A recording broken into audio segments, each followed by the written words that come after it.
ರೈತ ಸ್ನೇಹಿತರೆ, ಒಂದು ಪ್ರಶ್ನೆ ಕೇಳುತ್ತೇನೆ.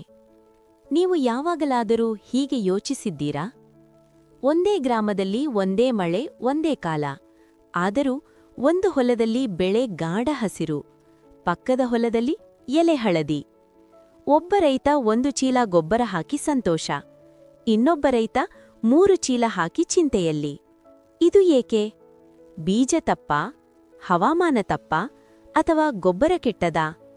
ಬಹಳ ಬಾರಿ ಸಮಸ್ಯೆ ಇವುಗಳಲ್ಲಿ ಯಾವುದೂ ಅಲ್ಲ. ಸಮಸ್ಯೆ ಮಣ್ಣಿನೊಳಗೆ ಮೌನವಾಗಿ ಕುಳಿತಿರುತ್ತದೆ. ನಾವು ಹಾಕಿದ ಗೊಬ್ಬರ ಗಿಡಕ್ಕೆ ಹೋಗುವುದೇ ಇಲ್ಲ.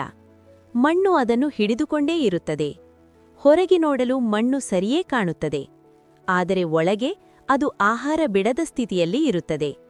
ಅದರ ಕಾರಣ 1. ಮಣ್ಣಿನ pH. ಬಹಳ ರೈತರು ಗೊಬ್ಬರ ಹಾಕುವ ಮುಂಚೆ ಇದರ ಬಗ್ಗೆ ಯೋಚಿಸುವುದೇ ಇಲ್ಲ.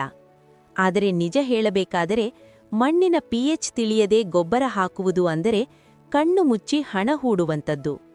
ಏಕೆಂದರೆ ಮಣ್ಣು ಸರಿಯಾದ ಸ್ಥಿತಿಯಲ್ಲಿದ್ದರೆ ಸ್ವಲ್ಪ ಗೊಬ್ಬರವೂ ಕೆಲಸ ಮಾಡುತ್ತದೆ. ಆದರೆ ಮಣ್ಣು ತಪ್ಪಿದ್ದರೆ ದುಬಾರಿ ಗೊಬ್ಬರವು ಕಲ್ಲಾಗಿ ಬಿಡುತ್ತದೆ. ಇಗೋ ಪ್ರಶ್ನೆ ಬರುತ್ತದೆ, ಪ್ರತಿ ಬಾರಿ ಪ್ರಯೋಗಾಲಯಕ್ಕೆ ಹೋಗಬೇಕಾ? ಅದಕ್ಕಾಗಿ ಹಣ ಖರ್ಚು ಮಾಡಬೇಕಾ? ರಿಪೋರ್ಟ್ ಬರಲು ಕಾಯಬೇಕಾ? ಅವಶ್ಯವಿಲ್ಲ. ಇಂದು ಮನೆಯಲ್ಲೇ ಇರುವ ವಸ್ತುಗಳಿಂದ ಮಣ್ಣಿನ ಸ್ಥಿತಿ ತಿಳಿಯಬಹುದು, ಅದರಲ್ಲೂ ಕೆಲವು ನಿಮಿಷಗಳಲ್ಲಿ.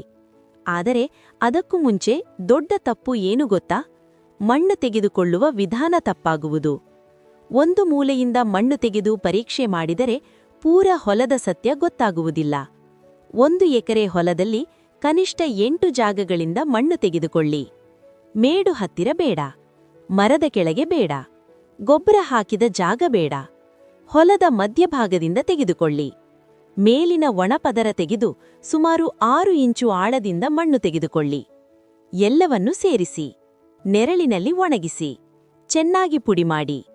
ಇದೇ ನಿಜವಾದ ಮಾದರಿ. ಈಗ ಮೊದಲ ಪರೀಕ್ಷೆ. ಒಂದು ಗಾಜಿನ ಪಾತ್ರೆಗೆ 2 ಚಮಚ ಮಣ್ಣು ಹಾಕಿ, ಸ್ವಲ್ಪ ನೀರು ಸೇರಿಸಿ, ಆಮೇಲೆ ಬಿಳಿ ವಿನಿಗರ್ ಹಾಕಿ. ಇಲ್ಲಿ ಗಮನಿಸಿ, ಗುಳ್ಳೆಗಳೆದ್ದರೆ ಅದೇ ಮೊದಲ ಸೂಚನೆ. ನಿಮ್ಮ ಮಣ್ಣು ಕ್ಷಾರೀಯ ದಿಕ್ಕಿಗೆ ಹೋಗುತ್ತಿದೆ. ಅಂದರೇನು?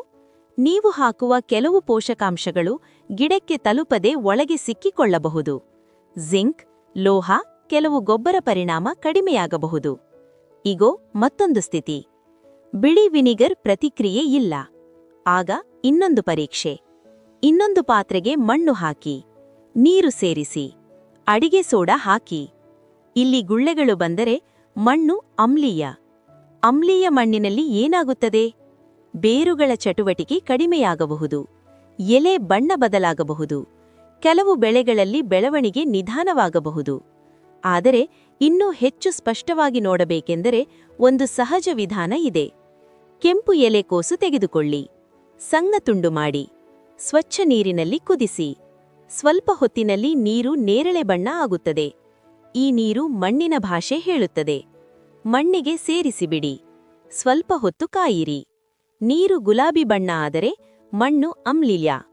ನೇರಳೆ ಹಾಗೇ ಇದ್ದರೆ ಮಣ್ಣು ಸಮತೋಲನ. ಹಸಿರು ಅಥವಾ ನೀಲಿ ಆದರೆ ಮಣ್ಣು ಕ್ಷಾರೀಯ. ಇಲ್ಲೇ ದೊಡ್ಡ ಸತ್ಯ ಏನು ಗೊತ್ತಾ? ಬಹಳ ರೈತರು ಗೊಬ್ಬರ ಪ್ರಮಾಣ ಹೆಚ್ಚಿಸುತ್ತಾರೆ, ಆದರೆ ಮಣ್ಣು ಸರಿಪಡಿಸುವುದಿಲ್ಲ. ಆದ್ದರಿಂದ ಹಣ ಹೋಗುತ್ತದೆ, ಫಲ ಕಡಿಮೆ. ಮಣ್ಣು ಕ್ಷಾರೀಯ ಇದ್ದರೆ ಜಿಪ್ಸಮ್ ಉಪಯೋಗವಾಗಬಹುದು. ಹಸಿರು ಗೊಬ್ಬರ ಸಹಾಯ ಮಾಡಬಹುದು. ಸಾವಯವ ಪದಾರ್ಥ ಮುಖ್ಯ. ಮಣ್ಣು ಅಮ್ಲೀಯ ಇದ್ದರೆ ಸುಣ್ಣ ಬಳಸಬಹುದು, ಆದರೆ ಪ್ರಮಾಣ ತಿಳಿದು ಬಳಸಬೇಕು. ಗಮನಿಸಿ ರೈತ ಸ್ನೇಹಿತರೆ, ಮೊದಲು ಮಣ್ಣು ಸರಿಪಡಿಸಿ, ಆಮೇಲೆ ಗೊಬ್ಬರ. ಆಗ 1 ಚೀಲ ಗೊಬ್ಬರವು ಹೆಚ್ಚು ಪರಿಣಾಮ ಕೊಡುತ್ತದೆ. ಕೃಷಿಯಲ್ಲಿ ಈಗ ದೊಡ್ಡ ಶಕ್ತಿ ಏನು ಗೊತ್ತಾ? ಮಾಹಿತಿ. ಯಾರು ತಮ್ಮ ಮಣ್ಣನ್ನು ಅರ್ಥ ಮಾಡಿಕೊಳ್ಳುತ್ತಾರೋ ಅವರ ಹೊಲವೇ ಮುಂದಿನ ವರ್ಷ ಹೆಚ್ಚು ಲಾಭ ಕೊಡುತ್ತದೆ. ಇಂದು ನಿಮ್ಮ ಹೊಲದ ಮಣ್ಣು ಯಾವ ಸ್ಥಿತಿಯಲ್ಲಿದೆ ಅನ್ನೋದು ಪರೀಕ್ಷಿಸಿ ನೋಡಿ. ಬಹಳ ಬಾರಿ ಉತ್ತರ ಗಿಡದಲ್ಲಿಲ್ಲ, ಮಣ್ಣಿನೊಳಗೆ ಸಿಗುತ್ತದೆ. ಈ ಮಾಹಿತಿ ನಿಮಗೆ ಉಪಯುಕ್ತ ಅನಿಸಿದ್ರೆ ನಿಮ್ಮ ರೈತ ಸ್ನೇಹಿತರಿಗೆ ಶೇರ್ ಮಾಡಿ ಮತ್ತು ನಮ್ಮ ಚಾನೆಲ್ ಸಬ್ಸ್ಕ್ರೈಬ್ ಮಾಡಿ. ಕನ್ನಡದಲ್ಲಿ ಇನ್ನಷ್ಟು ಕೃಷಿ ವಿಷಯಗಳನ್ನು ತಂದುಕೊಡಲು ನಿಮ್ಮ ಸಪೋರ್ಟ್ ತುಂಬಾ ಮುಖ್ಯ. ಧನ್ಯವಾದಗಳು. ಮುಂದಿನ ಭಾಗದಲ್ಲಿ ಮತ್ತೆ ಭೇಟಿಯಾಗೋಣ. ನಮಸ್ಕಾರ.